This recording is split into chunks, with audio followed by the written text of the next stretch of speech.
ನನ್ನ ಎಲ್ಲ ಸ್ನೇಹಿತರಿಗೂ ವಿದ್ಯಾ ಅಡುಗೆ ಚಾನಲ್ಗೆ ಸ್ವಾಗತ ಸುಸ್ವಾಗತ. ಇವತ್ತಿನ ರೆಸಿಪಿ ಏನಪ್ಪ ಅಂದರೆ ತರಕಾರಿ ಬೇಳೆ ಸಾಂಬಾರು. ಈ ತರಕಾರಿ ಬೇಳೆ ಸಾಂಬಾರನ್ನ ಯಾವ ರೀತಿ ಮಾಡೋದಂತ ನೋಡೋಣ ಬನ್ನಿ. ಮೊದಲಿಗೆ ನಾವಿಲ್ಲಿ ಒಂದು ಕುಕ್ಕರ್ಗೆ ಒಂದು ಬೌಲಷ್ಟು ತೊಗರಿ ಬೇಳೆಯನ್ನು ತೊಗೊಳ್ತಾ ಇದ್ದೀವಿ. ಮತ್ತು ಅರ್ಧ ಕಪ್ಪಷ್ಟು ಬೀನ್ಸ್, ಅರ್ಧ ಕಪ್ಪು ಕ್ಯಾರೆಟು, ಅರ್ಧ ಕಪ್ಪು ನವಿಲುಕೋಸನ್ನು ಹಾಕ್ಕೊಂಡು ನೀಟಾಗಿ ತೊಳೆದ್ಬಿಟ್ಟು ನೀರನ್ನು ಚೇಂಜ್ ಮಾಡಿ ಕುಕ್ಕರಲ್ಲಿ ಲಿಡ್ ಕ್ಲೋಸ್ ಮಾಡಿ 2 ವಿಷಲ್ ಕೂಗಿಸ್ಕೊಳ್ಳೋಣ. ಅಷ್ಟರಲ್ಲಿ ಒಂದು ಮಸಾಲೆಯನ್ನು ರೆಡಿ ಮಾಡ್ಕೊಳ್ಳೋಣ.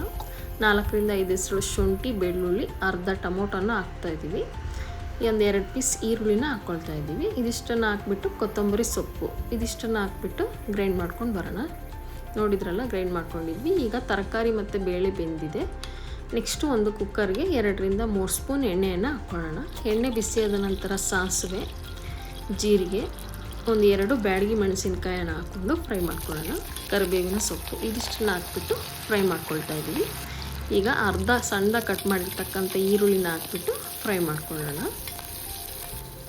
ಈಗ ಮತ್ತೆ ಅರ್ಧ ಟೊಮೊಟೊ ಸಣ್ಣ ಕಟ್ ಮಾಡಿರ್ತಕ್ಕಂಥ ಅರ್ಧ ಟೊಮೊಟೊನ ಹಾಕ್ಬಿಟ್ಟು ಫ್ರೈ ಮಾಡ್ಕೊಳ್ಳೋಣ. ಮತ್ತು ಆವಾಗಲೇ ರುಬ್ಬಿಟ್ಟಿರ್ತಕ್ಕಂಥ ಮಸಾಲೆಯನ್ನು ಹಾಕ್ಬಿಟ್ಟು ಚೆನ್ನಾಗಿ ಹಸಿ ಸ್ಮೆಲ್ ಹೋಗೋವರೆಗೂ ಕುದಿಸ್ಕೊಳ್ಳೋಣ. ಮತ್ತು ಈಗ ಆವಾಗಲೇ ಬೇಯಿಸಿಟ್ಟಿರ್ತಕ್ಕಂಥ ಬೇಳೆ ಮತ್ತು ತರಕಾರಿಯನ್ನು ಇದಕ್ಕೆ ಸೇರಿಸ್ಕೊಳ್ಳೋಣ. ಇದಿಷ್ಟನ್ನು ಸೇರಿಸ್ಬಿಟ್ಟು ಮಿಕ್ಸ್ ಮಾಡ್ಕೊಳ್ಳೋಣ. ಈಗ ರುಚಿಗೆ ತಕ್ಕಷ್ಟು ಉಪ್ಪನ್ನು ಹಾಕ್ಕೊಳ್ತಾ ಇದ್ದೀವಿ. ಅರ್ಧ ಟೀ ಸ್ಪೂನಷ್ಟು ಅರಿಶಿನ ಪುಡಿ, ಅರ್ಧ ಟೇಬಲ್ ಸ್ಪೂನಷ್ಟು ಸಾಂಬಾರು ಪೌಡರನ್ನು ಹಾಕ್ಬಿಟ್ಟು ನೀಟಾಗಿ ಮಿಕ್ಸ್ ಮಾಡ್ಕೊಳ್ತಾ ಇದ್ದೀವಿ.